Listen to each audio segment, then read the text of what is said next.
სექტივო გასროლა და არც ერთი დაკავებული ამ დროის განმავლობაში ძალოვანი უწყების თანამშრომლები ვერ გადიან იმ პირების კვალზე, რომლებმაც 5 წლის წინ 38 წლის მამაკაცი განსაკუთრებული სისასტიკით მოხდეს, როგორც ოჯახის წევრები ჩვენთან საუბარში ამბობენ, მიუხედავად იმისა, რომ სავარაუდოდ შინაგან საქმეთა სამინისტროს იდენტიფიცირებულები ყავთ ის პირები, რომლებიც ამ ჯგუფურ ძალადობაში იღებდნენ მონაწილეობას, ამ დრომდე არც ერთი პირი არ არის დაკავებული. ოჯახის წევრები ჩვენთან საუბარში ამბობენ, რომ სავარაუდოდ გავლენიანი პირები მფარველობენ იმ ადამიანებს, რომლებმაც ეს სისხლიანი დანაშაული ჩაიდინეს, მიუხედავად იმისა, რომ საქმესში არსებობს ვიდეო მტკიცებულებები, ასევე მოწმის ჩვენებები და ამოღებულია ნივთმტკიცებები, ამის მიუხედავად 5 წლის განმავლობაში საქართველოს პროკურატურა ვერ გავიდა იმ პირის კვალზე, რომელმაც ეს დანაშაული ჩაიდინა. მაყურებელს შაბათის გუნდი რამდენიმე კვირის წინ ვრცლად უყვებოდა ამ სისხლიანი დაპირისპირების შესახებ, როგორც ვრცელდებოდა ინფორმაცია და პრინციპში საქმის მასალებით ირკვევა, რომ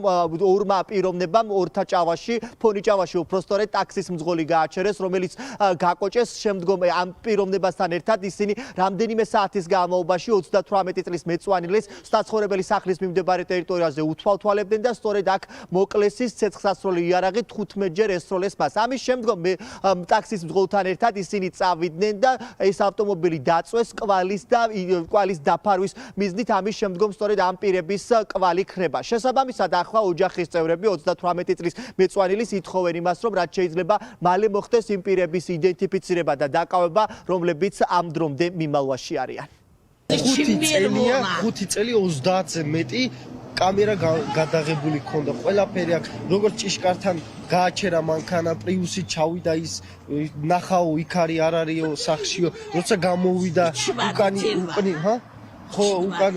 უკან წავიდა ისიც მოკლა, ყველაფერი ჩანს, მაგრამ პროკურატურა მიძახისო, არაფერი არის დადგენილიო, მაგრამ ყველაფერი არის დადგენილი, ფოტოაც აქვს, ყველაფერი ანახა დედამის. ეხლა დაკავებული ქონდა, აი იმ დღეს დაკავებული იყო, მაგრამ ადვოკატიც იძახისო, ყველაფერი არისო, დადგენილი, ყველაფერი არის, ის არის ჩანსო, მაგრამ არავინ დაკავებულია ამ საქმეზე. თო დაშარჯენო, ვინც მოკლავ, მე მინდა ბოლომდე მივიდეო, არ მივა, აქ დავიძინებო, აქ ვიქნებიო ყოველ დღე, მე მინდა ვიცოდე ვინ მოკლა, რატომ მოკლა, რისთვის. ჩემთან უთხრეს, ჩემთვის ცოდა არის, ჯერ შენი შვილი და მოგლავ. როგორც ქმარი მოგლავ, შენი შვილი და ეგრე მოგლავ. რატომ უთხრა ჩემთან? პარიგა, იმიტომ რომ ის ფული ბევრი იყო. ჩემთან არის შეეშინოდა. მე ბაზარში მივდივარ, მე ნავთილში მუშაობ. ძვანელი ღიდულობ, მე გავიდემ ბაზარში, ჩემი ბევრი ფული არ მაქვს.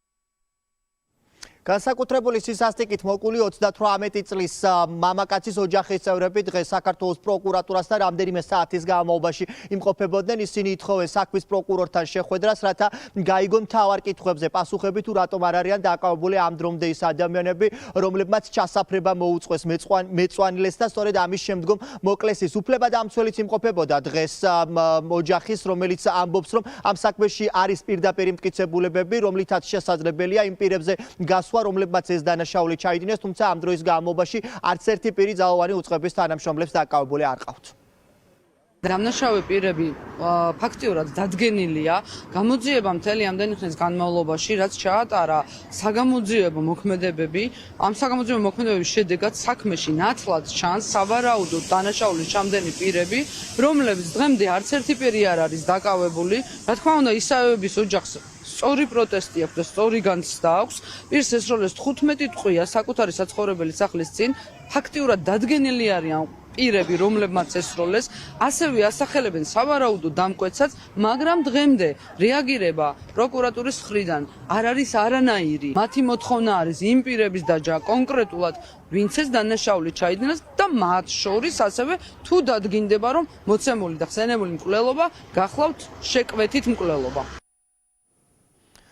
5 წელი გავიდა ჯგუფურად ჩადენილი მკვლელობიდან და შესაბამისად დღეს მოკლული 38 წლის მამაკაცის ოჯახის წევრები საქართველოს პროკურატურასთან შეიკრიბნენ, თუმცა უშედეგოდ დღესაც მათთან არ გამოჩენილა საქმის პროკურორი. ისინი ამბობენ, რომ 3 დღის ვადას აძლევენ გენერალურ პროკურატურას და იმ შემთხვევაში თუ კონკრეტულ კითხვებზე არ ექნებათ მათ პასუხები, ასეთ შემთხვევაში აანონსებენ პერმანენტულ საპროტესტო აქციებს საქართველოს პროკურატურასთან.